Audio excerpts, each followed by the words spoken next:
Bismillahirrahmanirrahim. Alhamdulillah, kita bersyukur pada Allah Subhanahu wa taala kerana dengan izin dan diperkenan daripada Allah, maka pada tahun ini sekali lagi kita telah dianugerahkan oleh Allah Subhanahu wa taala satu nikmat yang amat besar, iaitu kita dapat berjumpa sekali lagi dengan bulan Ramadan 1446 Hijri.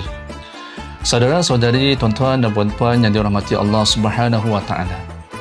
Apabila kita berbicara berkaitan dengan Ramadan, sesungguhnya bulan Ramadan merupakan satu bulan yang penuh mulia, satu bulan yang penuh berkat, yang mana dalam sabda Nabi sallallahu alaihi wasallam, "Idza jaa Ramadan, futihat abwabul jannah wa ruliqat abwabun nar wa suffidat asyayatin."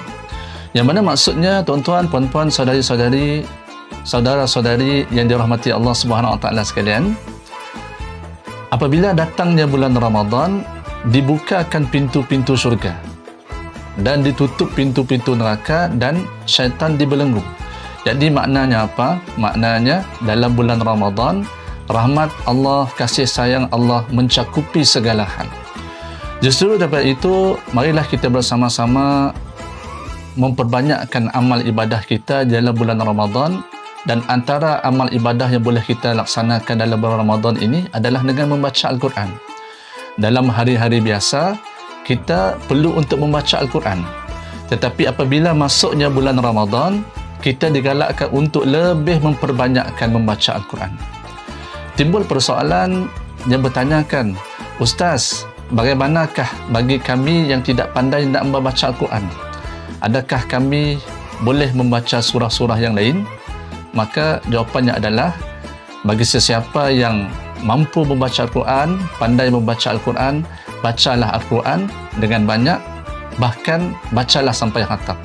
Tetapi sekiranya kalau kita tidak pandai membaca Al-Quran ataupun baru belajar membaca Al-Quran, maka bacalah Al-Quran setakat yang kita mampu. Bahkan sekiranya kita hanya pandai membaca 3 kul sahaja, maka kita pun boleh mengamalkan 3 kul sahaja dalam bulan Ramadan ini.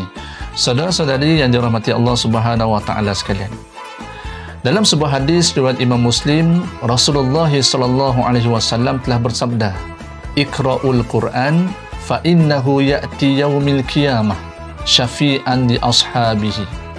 Yang mana maksudnya, sesungguhnya bacalah Al-Quran, kerana sesungguhnya pada hari kiamat kelak ia akan datang untuk memberi syafaat kepada pembacanya. Jadi dalam bulan Ramadan yang penuh mulia ini, marilah kita sama-sama memperbanyakkan membaca Al-Quran, dan dalam masa yang sama kita cuba untuk memahami, merenungi isi kandungan yang ada dalam Al-Quran.